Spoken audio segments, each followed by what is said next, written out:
Right, this video is going to be about something one of my YouTube subscribers or somebody who watched my video on using the 1.8mm blade from the TSC55K, the kickback saw, and I swapped the blade and put it in the TSC55, and we were cutting thin rips of oak on there, but somebody did mention about the 2.2mm riving knife out the back of the saw. Would it actually pinch if we were deeper into the cut on the oak? So what I'm going to do with this video is I'm going to take the 1.8mm blade out of the TSC55K and we're going to pop it into the TSC55 and we're going to do a deep cut in this oak just to see if there's any pinching.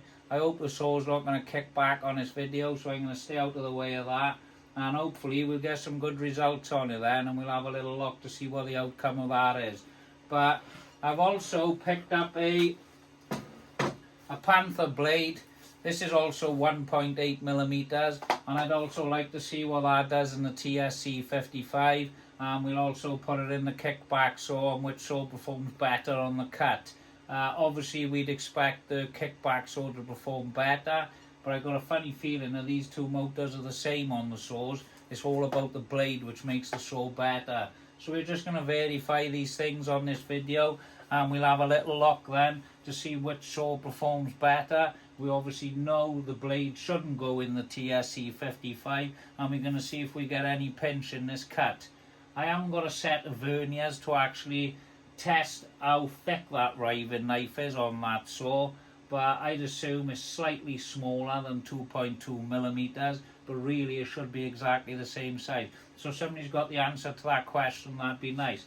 So I'll just get the blade swapped in this now. We'll speed the video up and we'll get ready to do the cut on the oak then.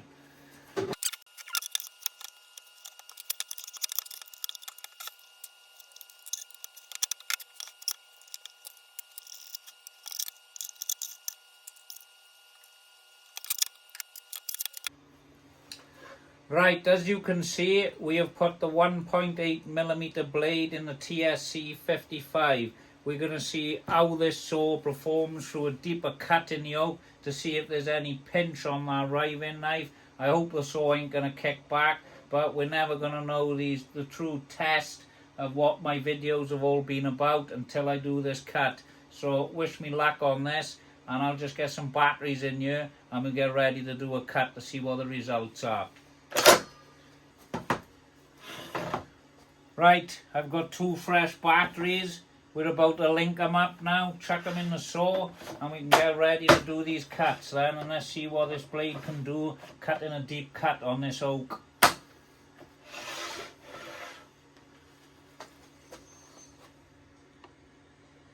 going to take my time on the cut. If the saw wants to go for it, I'll push it through.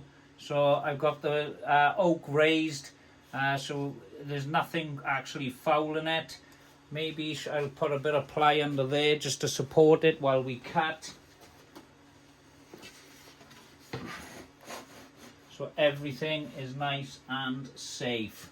So I'll put a bit of ply under there now so everything's nice and solid by here on this cut. We haven't got any movement. It's not going to drop.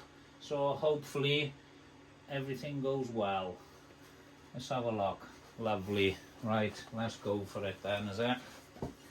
Let me just line up this rail and we're ready to cut. That's all looking good to me. Here goes. Let's just set the depth and we're away.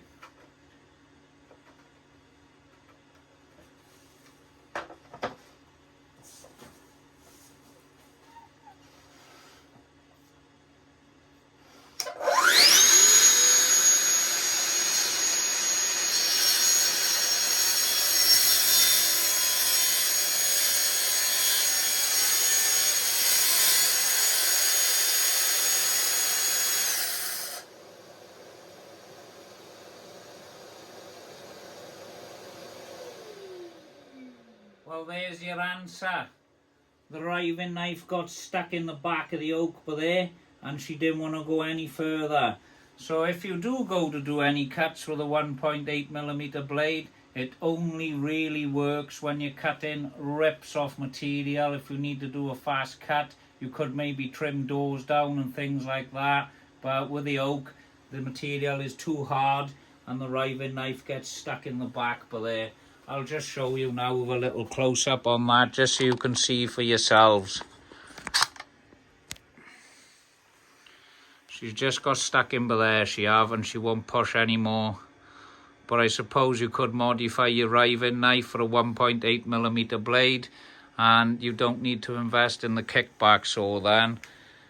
And I think that confirms this video, and that's an end to that. But it was worth a go. It obviously didn't work. Maybe I'll start the cut again now and try again. But I think that's it for this video.